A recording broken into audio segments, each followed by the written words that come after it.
Uma jovem enfermeira de origem humilde salva a vida do filho recém-nascido de um bilionário durante uma emergência médica crítica, sacrificando sua própria carreira e futuro no processo. Quando tudo parece perdido e ela enfrenta as consequências devastadoras de suas escolhas, o gesto inesperado do magnata muda não apenas suas vidas, mas também comove o mundo inteiro, provando que algumas ações transcendem qualquer valor monetário. O alarme disparou às 3h47 da manhã.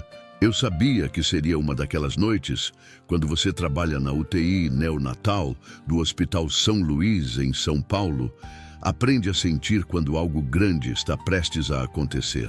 Meu nome é Carolina, tenho 28 anos e há 6 anos dedico minha vida a cuidar dos menores e mais frágeis pacientes deste mundo.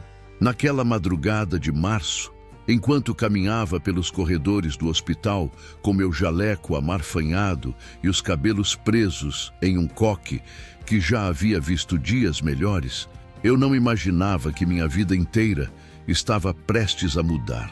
O Hospital São Luís é conhecido por receber os casos mais complexos da capital paulista, mas também por atender famílias de alto poder aquisitivo. Eu sempre fui apenas mais uma funcionária naquele lugar luxuoso, com seus pisos de mármore e paredes revestidas de madeira nobre. Carolina, preciso de você na sala 3 agora. A voz da supervisora Sofia ecoou pelo corredor. Havia urgência em seu tom, uma urgência que eu reconhecia bem. Peguei meu estetoscópio e corri em direção à sala, meus passos ecoando contra o piso frio. Quando abri a porta, me deparei com uma cena que ficaria gravada para sempre em minha memória. Uma mulher elegante, mesmo em meio ao desespero, segurava nos braços um bebê que não conseguia respirar direito. Seu rosto estava pálido de terror, e ao seu lado estava um homem que eu reconheci imediatamente das capas de revistas. Eduardo Santana, o bilionário dono de uma das maiores empresas de tecnologia do Brasil. Por favor, façam alguma coisa. A voz dele tremeu de uma forma que jamais imaginei que um homem tão poderoso pudesse tremer. Meu filho, ele não consegue respirar.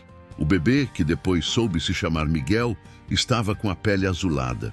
Seus pequenos pulmões lutavam desesperadamente por ar, e eu podia ver que estava havendo uma obstrução nas vias respiratórias. Dr. Henrique, o pediatra de plantão, examinava a criança com as mãos trêmulas. Era um médico experiente, mas percebi imediatamente que algo estava errado. Precisa de uma traqueostomia de emergência, murmurou o doutor, mas suas mãos hesitavam. Eu sabia por quê. Uma traqueostomia em recém-nascido é um dos procedimentos mais arriscados que existem, especialmente sem o equipamento adequado para a idade da criança. Doutor, não temos o kit neonatal disponível, sussurrou a enfermeira ao lado dele. O de emergência que temos é para adultos. Foi nesse momento que meu mundo parou. Olhei para aquele bebê indefeso, para os pais desesperados e para o médico paralisado pela situação. Eu sabia o que precisava ser feito. Durante minha especialização, havia estudado casos similares. Sabia que existia uma técnica adaptada, não convencional, que poderia salvar a vida daquela criança usando o material que tínhamos disponível. Mas também sabia que se eu fizesse aquilo, estaria violando protocolos médicos rígidos. Uma enfermeira não pode realizar procedimentos cirúrgicos, mesmo em emergências. Seria o fim da minha carreira, da minha licença, de tudo pelo que trabalhei durante anos. O bebê começou a ficar mais azul. Seus pequenos lábios estavam quase roxos. Ele vai morrer se não fizermos algo agora, disse Dr. Henrique, mas continuou paralisado, olhando para o kit inadequado em suas mãos. Foi então que tomei a decisão que mudaria minha vida para sempre. Me dê o kit, falei, estendendo a mão. Carolina, você não pode... Dr. Henrique me olhou com os olhos arregalados. Eu sei exatamente o que fazer. Estudei isso na minha especialização. Posso adaptar o procedimento. Minha voz saiu mais firme do que eu me sentia por dentro. Eduardo Santana me olhou diretamente nos olhos pela primeira vez. Havia algo naquele olhar. Não era apenas desespero, era uma súplica silenciosa, um pedido de pai para outro ser humano. Por favor, ele sussurrou, salve meu filho. Peguei o kit das mãos do doutor e me posicionei ao lado do bebê. Meus anos de estudo, todas as noites em claro, lendo sobre procedimentos de emergência, tudo veio à tona naquele momento. Comecei o procedimento adaptado, criando uma pequena abertura na traqueia da criança com instrumentos que não eram os ideais, mas eram o que tínhamos. O silêncio na sala era ensurdecedor. Todos observavam cada movimento meu, cada decisão que eu tomava. Minhas mãos não tremiam. Era como se toda a minha formação tivesse me preparado para aqueles minutos cruciais. Quando finalmente consegui estabelecer a passagem de ar, o bebê emitiu seu primeiro choro forte e claro. A cor da pele dele começou a voltar ao normal e seus pequenos pulmões finalmente conseguiam funcionar adequadamente. Conseguiu, murmurou o doutor. Henrique, com uma mistura de alívio e preocupação no rosto. A mãe do bebê, que depois soube se chamar Isabela, desabou em lágrimas. Eduardo Santana ficou imóvel por alguns segundos, apenas olhando para o filho respirando normalmente, antes de se virar para mim. Você salvou a vida do meu filho, disse ele, e pela primeira vez vi lágrimas nos olhos daquele homem poderoso. Mas enquanto todos celebravam o sucesso do procedimento, eu sabia que minha batalha estava apenas começando. Dr. Henrique me puxou para um canto da sala com o rosto sério. Carolina, você sabe o que acabou de fazer, não é? Sua voz estava carregada de uma preocupação que ia além do alívio pelo bebê. Eu sabia. Havia salvado uma vida, mas ao fazer isso, havia violado todas as regras da profissão que eu amava. Uma enfermeira realizando procedimento cirúrgico, mesmo em emergência, era uma violação grave que poderia resultar não apenas na perda do meu emprego, mas na cassação definitiva do meu registro profissional. Eu sabia que alguém precisava fazer, doutor, e eu sabia como fazer. O Brígido, nas horas seguintes, enquanto o bebê Miguel era transferido para a UTI neonatal para observação, eu preenchia relatórios, sabendo que cada palavra poderia ser usada contra mim. Eduardo e Isabela permaneceram no hospital, revezando-se ao lado do berço do filho. Durante uma das minhas rondas, Eduardo se aproximou de mim no corredor. Como posso te agradecer? Perguntou ele. Você salvou o que é mais importante na minha vida. Só quero que ele fique bem, respondi, observando através do vidro da UTI o pequeno Miguel dormindo peacefully, finalmente respirando sem dificuldades. Qual é o seu nome completo? Ele perguntou. Carolina Santos Silva. Ele repetiu meu nome como se estivesse guardando na memória. Naquele momento achei que fosse apenas gratidão momentânea. Pessoas ricas sempre prometem mundos e fundos em momentos de crise, mas depois a vida volta ao normal e elas esquecem dos pequenos gestos que fizeram a diferença. 3 dias depois, quando Miguel recebeu alta médica completamente recuperado, pensei que aquela seria a última vez que veria a família Santana. Eduardo e Isabela me agradeceram calorosamente, e ele chegou a mencionar que gostaria de fazer algo para me retribuir. Mas eu apenas sorri e disse que ver o bebê bem era gratificação suficiente. Como eu estava enganada. Uma semana após a alta de Miguel, fui chamada ao escritório da diretoria do hospital. Meu coração disparou quando vi não apenas a diretora, mas também representantes do Conselho Regional de Enfermagem. Carolina, disse a diretora com uma expressão grave, recebemos uma denúncia formal sobre sua conduta na noite de 23 de março. Meu mundo desabou naquele momento. Alguém havia me denunciado por realizar o procedimento que salvou a vida de Miguel. Mais tarde descobri que havia sido uma colega de trabalho que sempre teve ciúmes da minha competência e viu naquela situação uma oportunidade de me prejudicar. Você está suspensa de suas funções enquanto aguarda o julgamento do caso, continuou a diretora.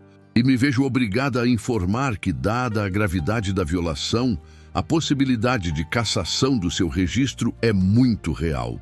Saí do hospital naquele dia, carregando apenas meus pertences pessoais em uma caixa de papelão. 6 anos de dedicação, todos os plantões noturnos, todas as famílias que ajudei, tudo parecia ter sido em vão por causa de um momento em que escolhi salvar uma vida acima de seguir protocolos. Os dias que se seguiram à minha suspensão foram os mais sombrios da minha vida. Acordava todas as manhãs às 5h30. Meu corpo ainda seguia o ritmo dos plantões, mas em vez de me preparar para salvar vidas, eu ficava ali deitada, encarando o teto do meu pequeno apartamento na zona leste de São Paulo, tentando processar como tudo havia desmoronado tão rapidamente. Minha mãe, Dona Rosa, uma mulher forte que criou 3 filhos sozinha trabalhando como faxineira, não conseguia entender a situação. Para ela, eu havia feito o que era certo e pronto. Menina, você salvou a vida de uma criança. Deus vê isso, ela dizia, enquanto me trazia um prato de comida que eu mal conseguia tocar. Mas Deus não estava presente nas reuniões do Conselho Regional de Enfermagem. 2 semanas após minha suspensão, recebi a notificação oficial. Meu caso seria julgado em audiência pública. A advogada que consegui contratar com minhas escassas economias, doutora Mariana, foi clara comigo desde o início. Carolina, vou ser honesta. O caso contra você é sólido. Você violou protocolos fundamentais da profissão. Mesmo tendo salvado uma vida, tecnicamente, você praticou medicina sem licença.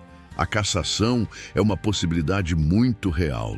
Sentada no escritório modesto da advogada, no centro de São Paulo, senti meu futuro escorregando entre os dedos como areia. Mas e se eu não tivesse feito nada? O bebê teria morrido. Eu entendo, e vamos usar isso em sua defesa. Mas você precisa estar preparada para o pior cenário. O pior cenário significava nunca mais poder trabalhar como enfermeira. Significava que todos os anos de estudo, os sacrifícios financeiros para pagar a faculdade, as noites em claro estudando para concursos, tudo teria sido em vão. Aos 28 anos, eu teria que recomeçar do zero em uma profissão completamente diferente. Durante as semanas de espera pela audiência, tentei encontrar trabalho em outras áreas, mas era como se uma sombra me seguisse. As notícias sobre meu caso haviam se espalhado pelo meio médico paulistano. Alguns colegas me apoiavam discretamente, mandando mensagens de encorajamento, mas outros me evitavam, como se eu fosse contagiosa. Foi numa tarde de quinta-feira, enquanto voltava de mais uma entrevista de emprego mal sucedida, que recebi uma ligação de um número desconhecido. Carolina, aqui é Eduardo Santana. Meu coração quase parou. Desde que deixara o hospital, não havia tido mais nenhum contato com a família do bebê que salvei. Senhor Santana, como conseguiu meu número? Soube do que está acontecendo com você. Sua voz soava pesada, carregada de culpa. Pode nos encontrar? Eu e Isabela gostaríamos muito de conversar com você.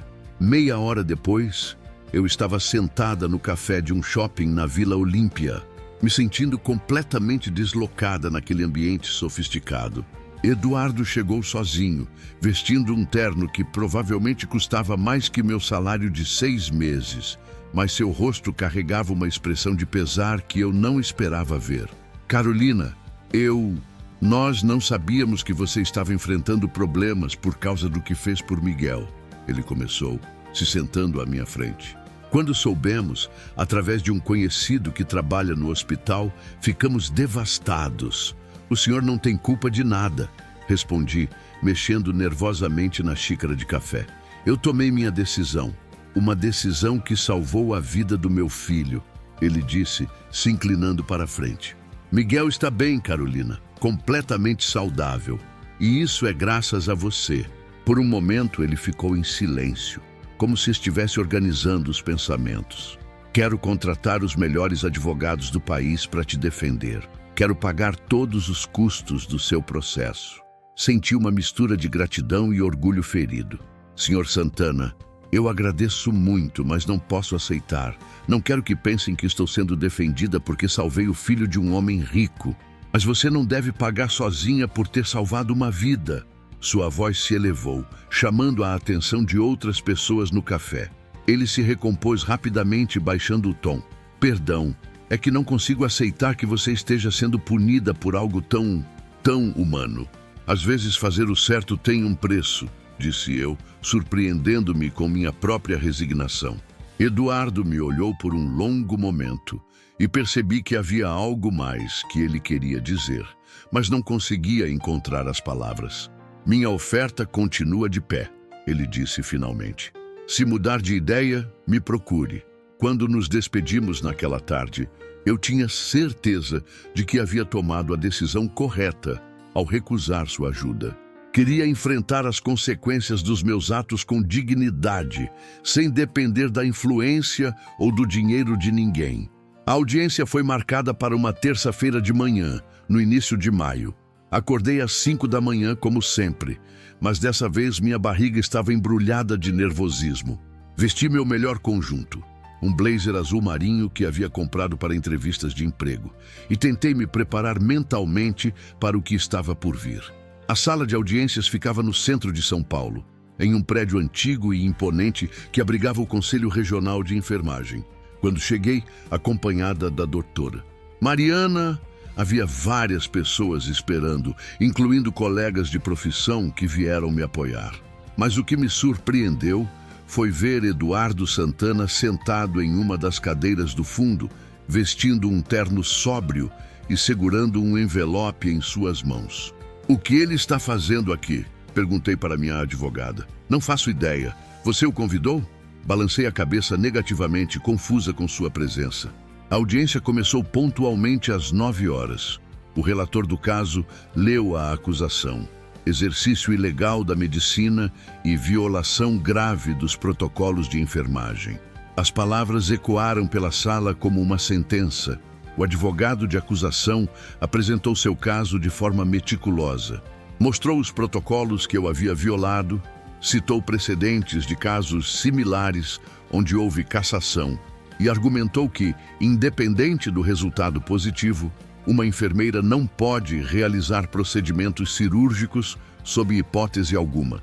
Se permitirmos exceções, estaremos abrindo precedentes perigosos, concluiu ele. A regulamentação profissional existe por uma razão. Quando chegou a vez da minha defesa, doutora Mariana fez o melhor que podia com os argumentos que tínhamos. Falou sobre situação de emergência, sobre estado de necessidade, sobre o imperativo moral de salvar uma vida. Apresentou testemunhas que atestaram minha competência profissional e meu caráter. Mas eu sabia que não seria suficiente. Foi então que Eduardo se levantou.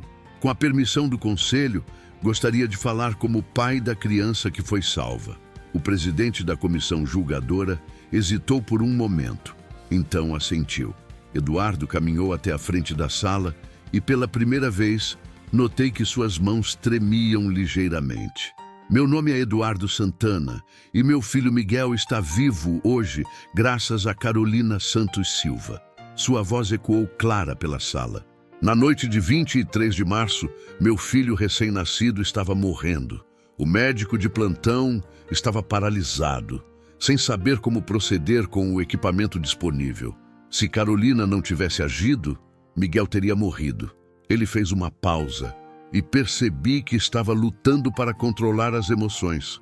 Vocês podem caçar o registro dela por ter violado protocolos. Mas saibam que estarão punindo alguém cujo único crime foi escolher salvar uma vida em vez de seguir regras burocráticas. Eduardo abriu o envelope que carregava e tirou algumas folhas de papel. Trouxe comigo pareceres de 3 especialistas internacionais em medicina neonatal. Todos confirmam que o procedimento realizado por Carolina foi tecnicamente perfeito e que, nas circunstâncias, era a única opção viável para salvar meu filho. Ele entregou os documentos ao presidente da comissão, depois se virou para me olhar diretamente. Independente da decisão que tomarem aqui hoje, quero que todos saibam que Carolina Santos Silva é uma heroína. E se vocês não conseguem reconhecer isso, então há algo fundamentalmente errado com este sistema. O silêncio que se seguiu foi ensurdecedor. Eduardo voltou para seu lugar e eu senti lágrimas escorrendo pelo meu rosto. Ninguém jamais havia me defendido daquela forma, com tanta veemência e convicção. A comissão se retirou para deliberação e ficamos esperando por 2 horas que pareceram uma eternidade. Quando finalmente retornaram, o presidente da comissão tinha uma expressão séria que não conseguia decifrar. Após cuidadosa deliberação, este conselho reconhece que houve violação dos protocolos profissionais por parte da enfermeira Carolina Santos Silva. Meu coração despencou.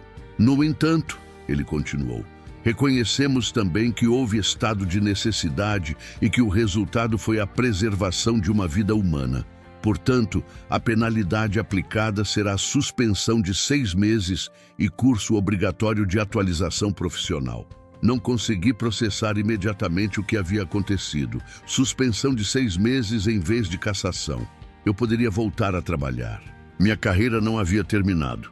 Quando saímos da sala de audiências, Eduardo se aproximou de mim no corredor. Carolina, você salvou meu filho e hoje salvou sua própria carreira. Não sei como te agradecer, mas eu sabia que não era bem assim. Se ele não tivesse falado, se não tivesse trazido aqueles pareceres médicos, o resultado poderia ter sido muito diferente.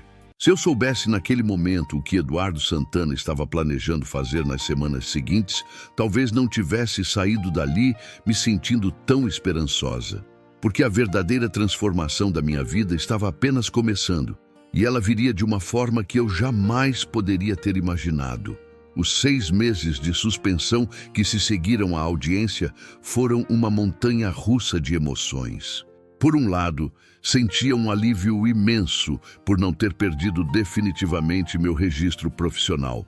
Por outro, a realidade financeira era brutal, sem salário e com as poucas economias que tinha se esgotando rapidamente, precisei me humilhar, pedindo dinheiro emprestado para minha mãe, que já vivia com uma aposentadoria mínima. Para sobreviver, aceitei trabalhos que jamais imaginei que faria. Cuidadora particular de idosos, aplicação de injeções domiciliares, até mesmo faxinas eventuais. Cada manhã era uma luta contra o orgulho ferido e a sensação de que havia desperdiçado anos da minha vida estudando para chegar até ali. Foi durante uma dessas manhãs difíceis, no final de junho, que recebi uma ligação que mudaria tudo. Carolina, aqui é Isabela Santana. A voz da esposa de Eduardo soava diferente, mais íntima, como se estivéssemos conversando há anos. Como Miguel está? Perguntei imediatamente. Mesmo em meio às minhas dificuldades, aquela criança permanecia constantemente nos meus pensamentos. Ele está perfeito, graças a você. Na verdade, é sobre isso que quero conversar. Podemos nos encontrar. 1 hora depois, eu estava novamente em um café sofisticado, mas desta vez na companhia de Isabela. Ela era ainda mais elegante do que me lembrava. Cabelos castanhos perfeitamente arrumados, roupas caras mas discretas e um sorriso caloroso que contrastava com a frieza que eu esperava de alguém de sua posição social. Carolina, quero te fazer uma proposta, ela disse assim que nos sentamos. Sei que você está suspenso e enfrentando dificuldades financeiras. Senti meu rosto corar de vergonha. Era humilhante que minha situação fosse tão óbvia. Quero que você venha trabalhar conosco, como enfermeira particular do Miguel. Fiquei completamente sem palavras. Isabela, eu não posso exercer a profissão durante a suspensão. Não como enfermeira registrada, claro, mas como cuidadora especializada. Você tem todo o conhecimento necessário e Miguel já tem uma conexão especial com você, mesmo sendo tão pequeno. Ela se inclinou para a frente, com os olhos brilhando de sinceridade. Carolina, aquele menino está vivo por sua causa. Nada seria mais apropriado do que você continuar cuidando dele. A proposta era tentadora, mas algo me incomodava. E Eduardo? Ele sabe dessa oferta? Uma sombra passou pelo rosto de Isabela. Eduardo tem estado muito estranho desde aquele dia no hospital. Ele fala constantemente sobre você, sobre como se sente em dívida. Às vezes, acordo de madrugada e o encontro no quarto do Miguel, apenas olhando para ele dormir, murmurando sobre segundas chances e sobre como a vida pode mudar em um instante. Ela pausou, mexendo nervosamente na aliança. Acho que ele precisa dessa proximidade com você para processar o que aconteceu. E, sinceramente, eu também. Você não é apenas alguém que salvou meu filho. Você é parte da nossa história agora. Aceitei a proposta naquele mesmo dia. O salário oferecido era generoso, muito mais do que eu ganhava no hospital, e incluía moradia na propriedade dos Santana, em um condomínio de luxo na zona oeste de São Paulo. Quando cheguei à mansão uma semana depois, carregando apenas 2 malas com meus pertences, senti como se estivesse entrando em um mundo completamente diferente. A casa era impressionante. 3 andares, piscina, jardim extenso e funcionários para tudo que se pudesse imaginar. Fui acomodada em uma suíte no 2º andar, próxima ao quarto do bebê. O quarto era maior que toda a sala do meu antigo apartamento, com móveis elegantes e uma vista deslumbrante para o jardim. Espero que se sinta confortável aqui, disse Isabela, me mostrando as dependências. Esta vai ser sua casa pelos próximos meses. Nos primeiros dias, estabeleci uma rotina com Miguel. Ele estava com 4 meses agora. Um bebê gordinho e saudável que sorria constantemente. Era impossível olhar para ele sem lembrar daquela noite terrível no hospital, quando sua vida pendeu por um fio. Eduardo, no entanto, era uma presença constante e inquietante. Ele aparecia no quarto do filho várias vezes ao dia, sempre encontrando desculpas para conversar comigo. Perguntava sobre o desenvolvimento de Miguel, sobre minha adaptação à casa, sobre meus planos futuros. Havia uma intensidade em seus olhos que me deixava desconfortável. Carolina, ele disse numa tarde, enquanto eu dava banho em Miguel. Posso te fazer uma pergunta pessoal? Claro, respondi, concentrada em manter o bebê seguro na banheirinha. Você tem família? Namorado? Pessoas que sentem sua falta? A pergunta me pegou desprevenida. Tenho minha mãe e 2 irmãos. E não tenho namorado no momento. Ele assentiu lentamente, como se estivesse processando essa informação. Deve ser difícil estar longe deles morando aqui. É uma situação temporária, respondi, tentando manter o tom profissional. Quando minha suspensão acabar, voltarei ao hospital. E se eu te dissesse que você nunca mais precisaria se preocupar com dinheiro? Que poderia continuar aqui, cuidando do Miguel, ganhando mais do que qualquer hospital poderia pagar? Parei o que estava fazendo e o encarei. Eduardo, onde você quer chegar com isso? Ele ficou em silêncio por um longo momento, apenas observando o filho brincar na água. Quero que você faça parte da nossa família, Carolina, de verdade. Antes que eu pudesse responder, Isabela apareceu na porta do banheiro. Eduardo, você não deveria estar trabalhando? Havia uma tensão em sua voz que não consegui identificar. Estou trabalhando, cuidando do futuro do nosso filho. Eles trocaram um olhar carregado de significado, e eu me senti como se estivesse presenciando uma conversa que ia muito além das palavras que eram ditas. Naquela noite, enquanto colocava Miguel para dormir, escutei uma discussão acalorada vindo do andar de baixo. Não conseguia distinguir as palavras, mas o tom era claramente de conflito. Tentei me concentrar na canção de ninar que cantava para o bebê, mas a tensão na casa era palpável. Na manhã seguinte, Isabela apareceu no quarto do Miguel com os olhos inchados de choro. Posso conversar com você? Ela perguntou com a voz embargada. Deixamos Miguel dormindo e fomos para o jardim, onde ela se sentou pesadamente em um dos bancos próximos à piscina. Carolina, preciso te contar algumas coisas sobre Eduardo, sobre nós. Ela respirou fundo antes de continuar. Meu marido é um homem brilhante nos negócios, mas emocionalmente ele tem dificuldades. Perdemos 2 bebês antes do Miguel, abortos espontâneos no 2º trimestre. Quando Miguel nasceu, Eduardo jurou que faria qualquer coisa para protegê-lo. Lágrimas começaram a escorrer pelo seu rosto. Quando aquela emergência aconteceu no hospital, quando você salvou nosso filho, algo mudou nele. Ele passou a te ver não apenas como alguém que salvou Miguel, mas como uma espécie de anjo da guarda enviado para nossa família. Eu comecei a entender aonde ela queria chegar e não gostei nada do que estava ouvindo. Isabela, o que exatamente você está tentando me dizer? Eduardo está obcecado por você, Carolina. Ele acredita que você é especial, que foi destinada a fazer parte da nossa vida. E ele está disposto a fazer qualquer coisa para garantir que você nunca vá embora. Um frio percorreu minha espinha. Que tipo de coisa? Ontem ele me disse que está pensando em criar uma fundação médica em seu nome, que quer te dar uma casa, um carro, uma conta bancária para que você nunca precise se preocupar com dinheiro novamente. Ela me olhou diretamente nos olhos. Mas não é só isso, Carolina.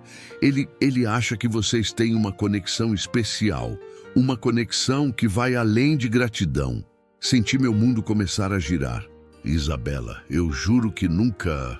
Eu sei que você não fez nada, mas Eduardo interpretou sua dedicação ao Miguel, sua competência profissional, até mesmo sua recusa em aceitar ajuda financeira como sinais de que vocês são destinados um para o outro. As lágrimas agora corriam livremente pelo rosto dela. Ele está pensando em se separar de mim, Carolina. Acha que você e ele poderiam criar Miguel juntos, que seria o melhor para nosso filho ter a mulher que salvou sua vida como mãe. Se alguém me dissesse de qual cidade ou país está acompanhando essa história, eu adoraria saber, porque o que vou contar a seguir mudou completamente o rumo de tudo que eu pensava saber sobre gratidão, obsessão e os limites do amor paterno. Naquela tarde, enquanto Miguel dormia tranquilamente em seu berço, eu sabia que minha vida havia se complicado de uma forma que jamais poderia ter previsto. E o pior de tudo era que eu genuinamente me importava com aquela família, com Isabela, com Miguel e sim, até mesmo com Eduardo, apesar de sua obsessão perturbadora. Mas também sabia que não podia continuar ali. Não daquela forma, não com essa tensão crescente que ameaçava destruir um casamento e potencialmente minha própria sanidade. A pergunta era, como sair dessa situação sem causar ainda mais dor para pessoas que já haviam sofrido tanto? E, mais importante, como proteger Miguel, o pequeno ser inocente no centro de toda essa confusão emocional? A resposta viria de uma forma que nenhum de nós esperava. Depois da conversa devastadora com Isabela no jardim, passei 3 noites em claro, virando e revirando na cama luxuosa que havia se tornado minha prisão dourada. A cada hora que passava, sentia o peso da situação se intensificar.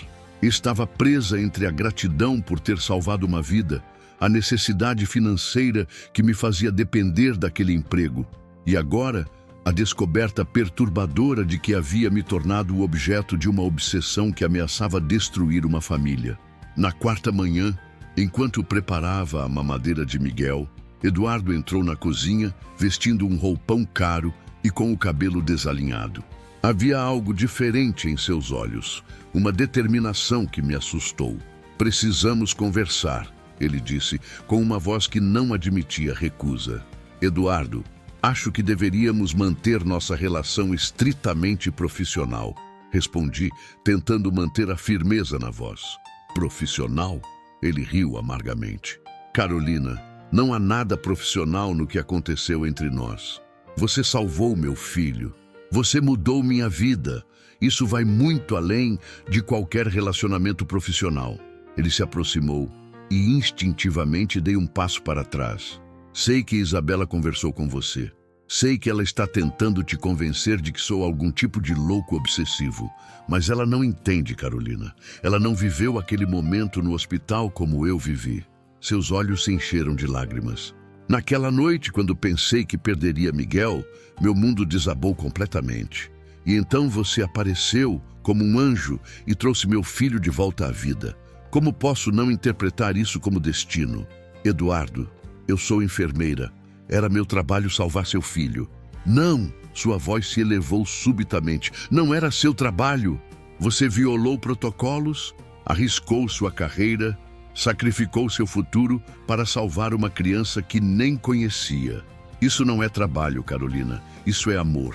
Amor pela vida. Amor pelo próximo. E eu me apaixonei por essa mulher extraordinária que você é. Senti o chão se abrir sob meus pés. Eduardo, você é casado, tem uma família, tem um casamento que está acabando há anos. Ele disse, passando as mãos pelos cabelos. Isabela e eu somos estranhos vivendo na mesma casa. Os únicos momentos em que me sinto verdadeiramente vivo são quando estou aqui, conversando com você, vendo você cuidar do Miguel. Antes que eu pudesse responder, ouvimos passos na escada. Isabela apareceu na cozinha, ainda de camisola, com o rosto pálido e os olhos vermelhos. Eduardo, o que você está fazendo? Estou sendo honesto pela primeira vez em anos. Ele respondeu, sem desviar o olhar de mim. Na frente dela, Isabela apontou para mim com uma expressão de dor profunda. Você vai destruir nossa família na frente da mulher que salvou nosso filho? Nossa família já estava destruída, Isabela. Você sabe disso. O silêncio que se seguiu foi ensurdecedor. Eu me senti como uma intrusa presenciando o colapso de um casamento, mas ao mesmo tempo sabia que era parte integral daquela destruição, mesmo sem ter feito nada para causá-la. Eu vou embora, disse finalmente, quebrando o silêncio. Hoje mesmo. Não. Eduardo e Isabela falaram simultaneamente, mas por razões completamente diferentes. Carolina, você não pode ir embora agora, disse Isabela, com desespero na voz. Miguel precisa de você. Eu preciso de você. E eu também preciso de você, acrescentou Eduardo. Mas não como funcionária. Preciso de você na minha vida de verdade. Senti como se estivesse sendo rasgada ao meio. Olhei para Miguel, que brincava tranquilamente em seu berço no canto da cozinha, alheio ao drama que se desenrolava ao seu redor. Aquele bebê inocente havia se tornado o centro de um furacão emocional que ameaçava destruir tudo ao seu redor. Vocês dois precisam resolver seus problemas sem mim no meio, disse com a voz embargada. Não posso continuar sendo a causa da separação de vocês. Você não é a causa, disse Eduardo, se aproximando novamente. Você é a solução. Você trouxe clareza para a minha vida. Me mostrou o que realmente importa. O que realmente importa é sua família. Explodir, finalmente perdendo a compostura. É esse bebê que precisa de pais unidos. É sua esposa que te ama apesar de tudo. Eduardo ficou parado, como se tivesse levado um tapa. Carolina tem razão, disse Isabela com a voz quebrada. Nosso filho precisa de uma família estável e nós precisamos de terapia, não de mais complicações. Naquela tarde, enquanto arrumava minhas poucas coisas, senti uma tristeza profunda que ia além da minha própria situação. Havia me apegado genuinamente a Miguel e ver aquela família se despedaçando por minha causa era uma dor que não conseguia processar adequadamente. Isabela veio me encontrar quando eu estava fechando as malas. Para onde você vai? Perguntou. Vou voltar para a casa da minha mãe por enquanto. Minha suspensão acaba em 2 meses. Vou conseguir me reorganizar. Ela se sentou na cama ao meu lado, com os ombros caídos de exaustão emocional. Carolina, preciso que você saiba que não tenho raiva de você. Sei que nada disso foi sua culpa. Mas foi, de certa forma. Eu deveria ter percebido o que estava acontecendo e ter saído antes. Como poderia perceber? Eduardo sempre foi discreto com seus sentimentos. Até eu demorei para entender a extensão da fixação dele. Ficamos em silêncio por alguns minutos ouvindo os sons da casa. Miguel balbuciando no andar de baixo, os funcionários conversando discretamente, o ruído do trânsito distante. Vocês vão ficar bem? Perguntei. Não sei. Ela respondeu honestamente. Eduardo concordou em fazer terapia individual e de casal. Mas ele ainda acredita que você é especial, que tem alguma conexão mística. Ela me olhou diretamente nos olhos. E talvez ele esteja certo, em certo sentido. Você é especial, Carolina. O que você fez por Miguel, a forma como se dedicou a ele. Mesmo em meio a toda essa confusão, poucas pessoas fariam o mesmo. Quando terminei de arrumar as malas, Eduardo apareceu na porta do quarto. Seus olhos estavam vermelhos e ele carregava um envelope grande nas mãos. Sei que você vai recusar, mas preciso tentar, ele disse, estendendo o envelope. Eduardo, eu já disse que não posso aceitar dinheiro. Não é dinheiro. Abra. Com as mãos trêmulas, abri o envelope e encontrei documentos oficiais. Eram papéis de uma fundação médica, a Fundação Miguel Santana para Emergências Neonatais. É uma fundação que criei em homenagem ao meu filho e à mulher que salvou a vida dele, Eduardo explicou. Vai financiar treinamentos para profissionais de saúde em procedimentos de emergência neonatal. Quero que você seja a diretora médica. Fiquei completamente sem palavras, olhando os documentos que representavam milhões de reais em investimento. Eduardo, eu não posso aceitar isso. Por favor, pelo menos pense na proposta. Você poderia ajudar a treinar outros profissionais para fazerem o que você fez. Poderia salvar centenas de vidas. A generosidade da oferta era impressionante, mas também me aterrorizou. Era mais uma tentativa de me manter conectada à vida dele de uma forma ainda mais permanente e significativa. Preciso de tempo para pensar, disse finalmente. Quando desci as escadas carregando minhas malas, Miguel estava no colo de Isabela na sala. Ao me ver, ele estendeu os bracinhos na minha direção e deu um de seus sorrisos desdentados que sempre derretiam meu coração. Peguei-o no colo uma última vez, sentindo o peso pequeno e quente de seu corpo contra o meu peito. Seus olhinhos curiosos me observavam como se soubesse que algo estava mudando.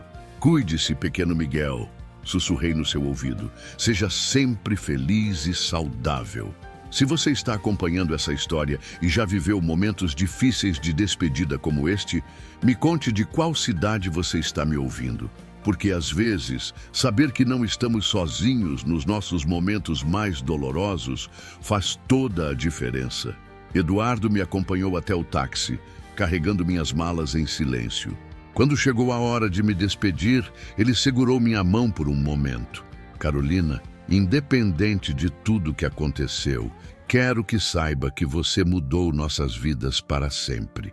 E se um dia você decidir aceitar minha proposta da fundação, saiba que será pelos motivos certos para ajudar outras famílias a não passarem pelo que passamos. Entrei no táxi com o coração partido, levando comigo não apenas a dor da despedida, mas também uma sensação estranha de que minha história com a família Santana estava longe de terminar.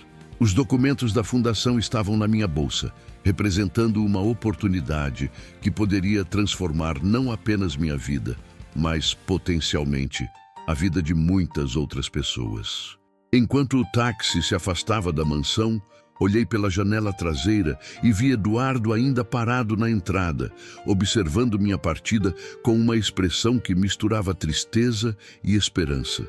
Eu não sabia naquele momento que 3 semanas depois, minha decisão sobre a fundação seria tomada por mim devido a circunstâncias que nenhum de nós poderia ter previsto. Voltar para a casa da minha mãe foi como tentar encaixar-se novamente em roupas que já não serviam mais. O pequeno apartamento de 2 quartos na Zona Leste, que antes me parecia aconchegante, agora se sentia sufocante depois de meses vivendo na mansão dos Santana. Mas não era apenas o espaço físico que havia mudado. Eu também não era mais a mesma pessoa. Minha mãe, Dona Rosa, me recebeu com o carinho de sempre, mas percebi a preocupação em seus olhos cansados quando me viu chegar com apenas 2 malas e o coração despedaçado. "Menina, você está mais magra", foi a primeira coisa que ela disse, me puxando para um abraço apertado que cheirava a café e sabonete de coco. "Estou bem, mãe, só cansada", mas não estava bem. Nas primeiras semanas, acordava toda madrugada pensando que ouvia Miguel chorando. Meu corpo ainda estava programado para os horários dele. Mamadeira às 3 da manhã, troca de fralda às 5, brincadeiras matinais às 7. Era como se tivesse deixado uma parte de mim naquela casa. Os documentos da fundação ficavam guardados na gaveta da cômoda, como um segredo que eu não conseguia nem aceitar nem descartar completamente. Toda vez que olhava para aqueles papéis, sentia uma mistura confusa de gratidão, medo e uma pitada de esperança que eu não queria admitir. Foi numa quinta-feira chuvosa de agosto que recebi a ligação que mudaria tudo novamente. Carolina, é Isabela. A voz dela soava estranha, urgente. Isabela, como você está? Como está o Miguel? É sobre Miguel que estou ligando. Sua voz começou a tremer. Ele está no hospital. Meu coração parou por um momento. O que aconteceu? Pneumonia grave. Está na UTI há 3 dias. Os médicos... Ela pausou, soluçando. Os médicos disseram que é uma cepa resistente. Não está respondendo aos antibióticos convencionais. Senti o mundo girar ao meu redor. Isabela, onde vocês estão? Qual hospital? Hospital Sírio-Libanês. Carolina, eu sei que não tenho o direito de pedir isso depois de tudo que aconteceu, mas você poderia vir? Miguel fica agitado com todos os outros profissionais. Você é a única que consegue acalmá-lo. Não hesitei nem por um segundo. Estou indo agora. Durante o trajeto de metrô até o hospital, minha mente estava em turbulência completa. Miguel, com apenas 7 meses, lutando contra uma pneumonia grave. A criança que eu havia salvado uma vez estava novamente em perigo. E eu me sentia responsável por não ter estado lá para protegê-lo. Quando cheguei à UTI pediátrica do Sírio-Libanês, encontrei Eduardo e Isabela abraçados no corredor, ambos com aparência devastada. Eduardo havia emagrecido visivelmente e Isabela parecia não dormir há dias. Carolina! Isabela correu para me abraçar, chorando no meu ombro. Obrigada por ter vindo. Eduardo se aproximou mais devagar, seus olhos revelando uma mistura de alívio e culpa. Como ele está? Perguntei diretamente. Muito mal, respondeu Eduardo com a voz embargada. Começou como um resfriado simples há 1 semana. Em 2 dias evoluiu para pneumonia. E agora, os médicos falam em ventilação mecânica se não houver melhora nas próximas horas. Quando me levaram para ver Miguel, através do vidro da UTI, senti meu coração se despedaçar. Aquele bebê gordinho e sorridente que eu havia deixado havia se transformado em uma criaturinha frágil, conectada a diversos aparelhos, com uma máscara de oxigênio cobrindo metade do rostinho. Posso entrar? Perguntei à enfermeira de plantão. Família apenas, ela respondeu automaticamente. Ela é família, disse Eduardo imediatamente. É a madrinha dele. A mentira piedosa me permitiu entrar na UTI paramentada adequadamente. Quando me aproximei do berço de Miguel, seus olhinhos se abriram e me reconheceram imediatamente. Mesmo doente, tentou sorrir por baixo da máscara. Oi, meu amor, sussurrei, tocando suavemente sua mãozinha. Mamãe Carolina está aqui. As palavras saíram naturalmente e só depois me dei conta do que havia dito. Mas naquele momento, sentir-me como mãe daquele bebê era a coisa mais natural do mundo. Passei as próximas 6 horas sentada ao lado do berço de Miguel, alternando entre conversas sussurradas, canções de ninar e momentos de silêncio onde apenas segurava sua pequena mão. Isabela e Eduardo entravam e saíam, mas eu permanecia ali, como uma guardiã. Foi durante uma dessas vigílias silenciosas que Dr. Cardoso, o pneumologista pediátrico responsável pelo caso, se aproximou de mim. Você é a enfermeira que salvou ele quando recém-nascido, não é? Ele perguntou. Sou, respondi, sem tirar os olhos de Miguel. Preciso conversar com a família sobre as opções de tratamento. A situação está se complicando. Meia hora depois, estávamos reunidos. Eduardo, Isabela, eu e Dr. Cardoso, numa pequena sala de reuniões do hospital. A pneumonia do Miguel não está respondendo aos tratamentos convencionais, começou o médico. Temos 2 opções. Tentar um protocolo experimental com antibióticos mais agressivos, que pode ter efeitos colaterais severos, ou nos preparar para o pior. Isabela desabou em lágrimas.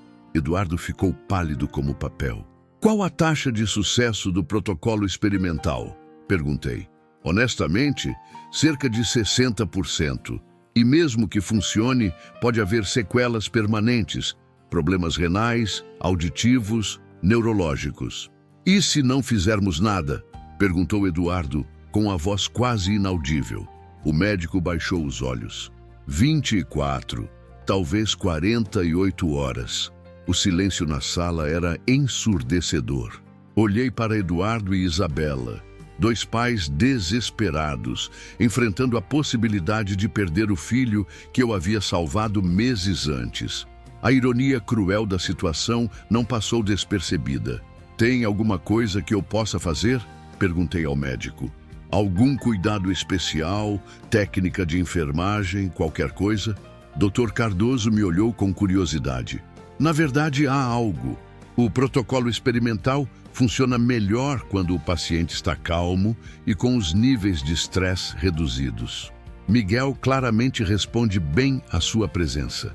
Se você pudesse ficar com ele durante o tratamento, acompanhar de perto, talvez fizesse diferença. Mas eu estou suspensa, lembrei. Não posso atuar profissionalmente. Você pode ficar como acompanhante especial. Não estaria exercendo a profissão oficialmente, apenas cuidando de alguém que ama. Eduardo e Isabela me olharam com esperança renovada.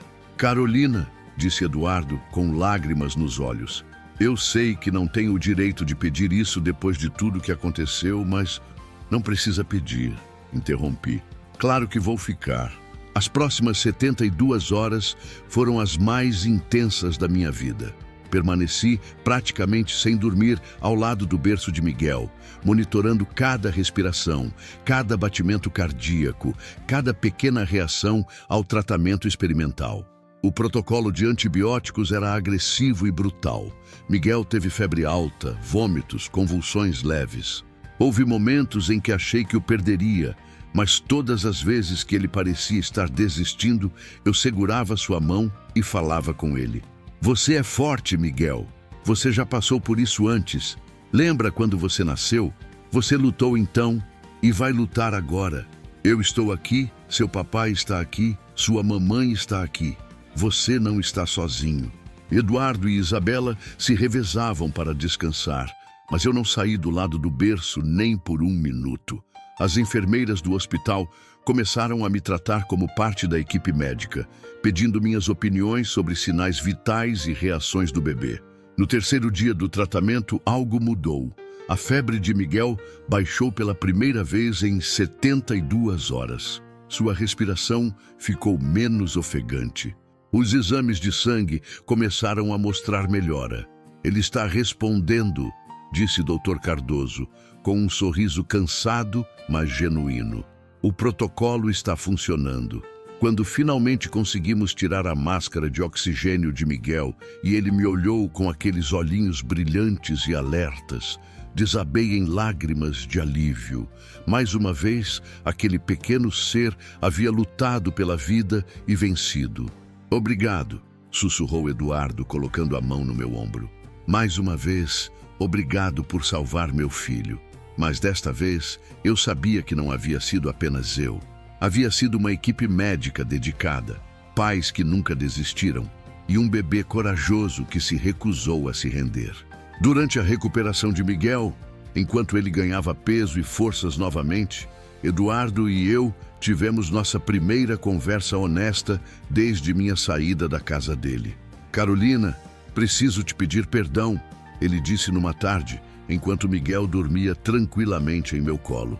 Minha obsessão quase destruiu minha família e colocou você em uma posição impossível. Eduardo, deixe-me terminar, por favor.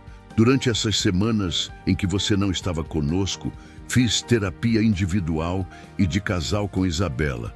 Entendi que minha gratidão por você ter salvado Miguel se transformou em algo não saudável.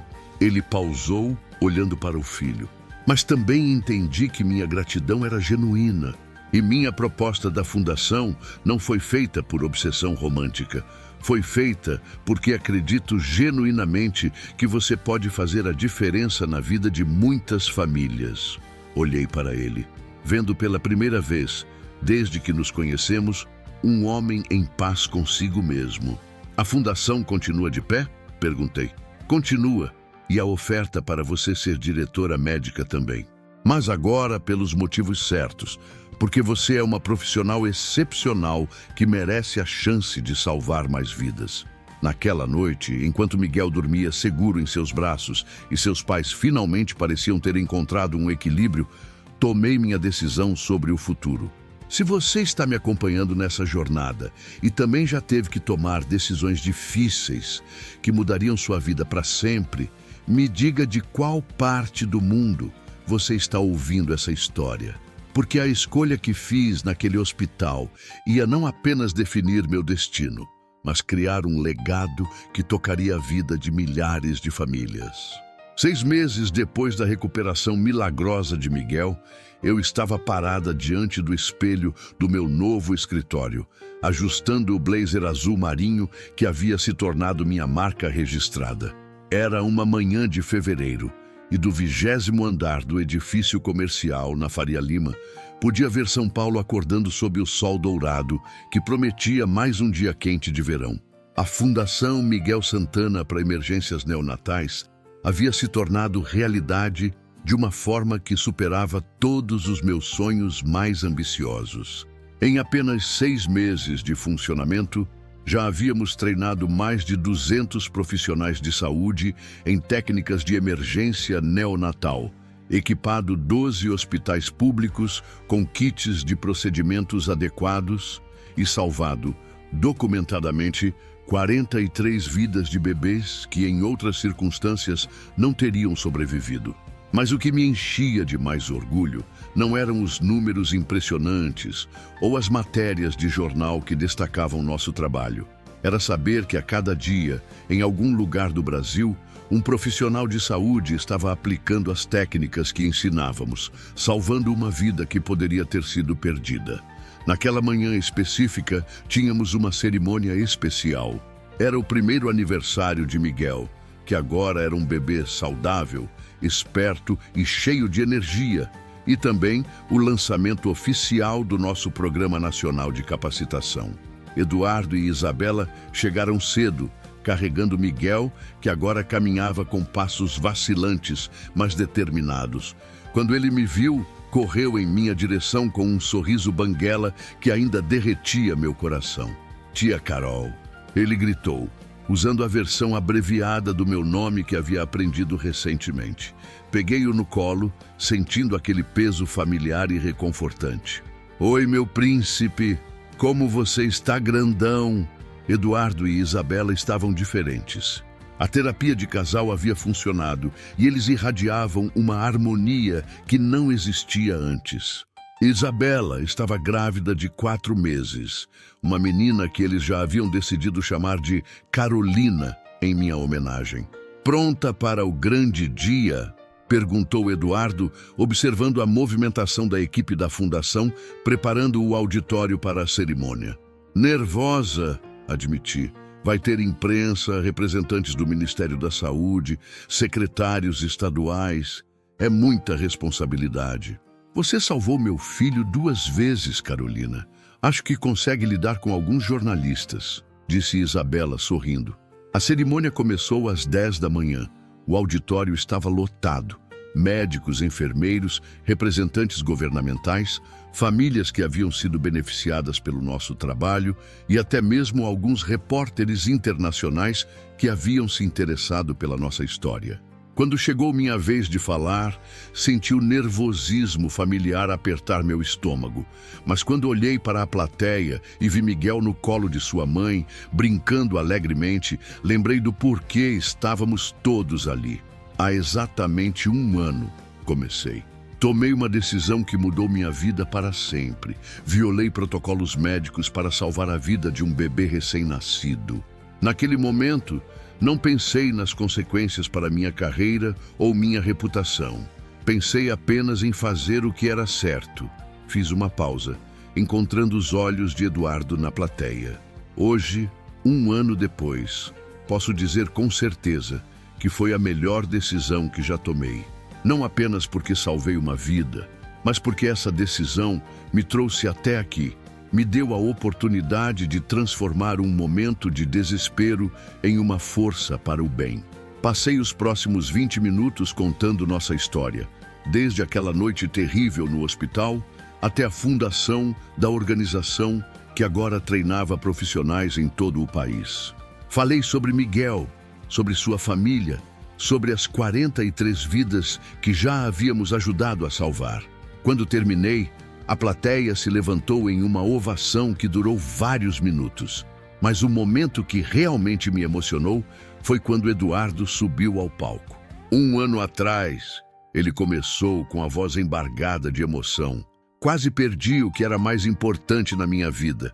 Meu filho estava morrendo e eu me senti completamente impotente. Ele olhou para mim, parada ao seu lado no palco. E então apareceu uma enfermeira extraordinária que me ensinou que às vezes as regras precisam ser quebradas para salvar o que realmente importa. Carolina Santos Silva não apenas salvou a vida do meu filho, ela me ensinou o verdadeiro significado de coragem, sacrifício e amor incondicional. Eduardo fez uma pausa, respirou fundo e então fez algo que ninguém esperava. Ele se ajoelhou diante de mim, no palco, em frente a toda aquela plateia. Carolina, você perdeu tudo para salvar meu filho. Arriscou sua carreira, sua reputação, seu futuro. E quando eu quis retribuir de forma errada, quando minha gratidão se transformou em obsessão, você teve a sabedoria e a força para me mostrar o caminho certo. Lágrimas corriam pelo meu rosto enquanto ele falava, ainda ajoelhado. Esta fundação é minha forma de pedir perdão pelos momentos difíceis que causei a você e a minha família.